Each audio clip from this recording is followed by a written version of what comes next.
तर्जमान तहरीक-ए-इंसाफ फवाद चौधरी ने इत्तेहादी हुकूमत के तवील इजलास पर रद्द-ए-अमल का इजहार करते हुए कहा कि हुक्मरान इत्तेहाद की मीटिंग के नतीजे में एक मुज़हक्का खेज़ प्रेस रिलीज सामने आई है।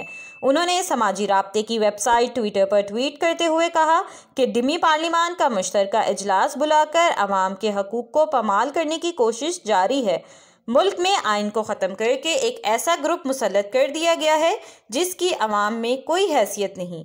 अवाम से खौफजदा गिरोह सिर्फ जबर पर कायम है। उन्होंने मजीद कहा कि 2 दिनों से तहरीक-ए-इंसाफ के 500 से ज़ायद अरकान हिरासत में लिए गए हैं या छापे मारे गए हैं। इन जालिमों के खिलाफ अवाम के सब्र का पैमाना लबरेज हो रहा है।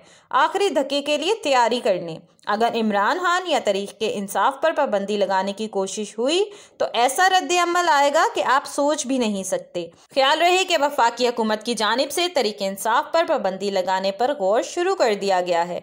गुज़िश्ता रोज़ वज़ीर-ए-आज़म शहबाज शरीफ की ज़ेर सदारत पीर के रोज़ इत्तेहादियों के 6 घंटे तक जारी रहने वाले इजलास में 22 मार्च को पार्लियामेंट का मुश्तरका इजलास बुलाने का फैसला किया गया।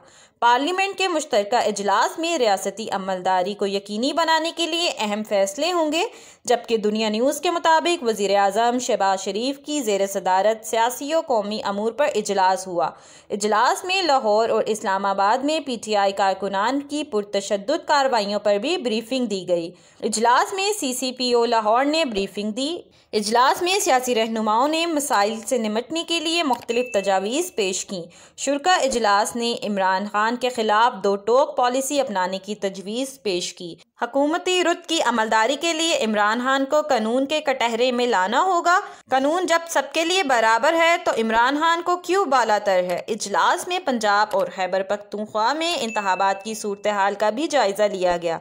वफाकी हुकूमत ने मुल्क में अफरा तफरी फैलाने वालों के खिलाफ सख्ती से निमटने का फैसला किया है। इसी तरह शरपसंद अनासिर के खिलाफ कार्रवाई के लिए सिक्योरिटी अदारों को फ्री हैंड देने का अंदिया भी दे दिया है। प्लीज़ हमारी वीडियो को लाइक कीजिएगा, चैनल सब्सक्राइब कीजिएगा और बेल आइकन को क्लिक करना मत भूलिएगा ताकि मज़ीद मालूमात का सिलसिला आप तक जारी रहे।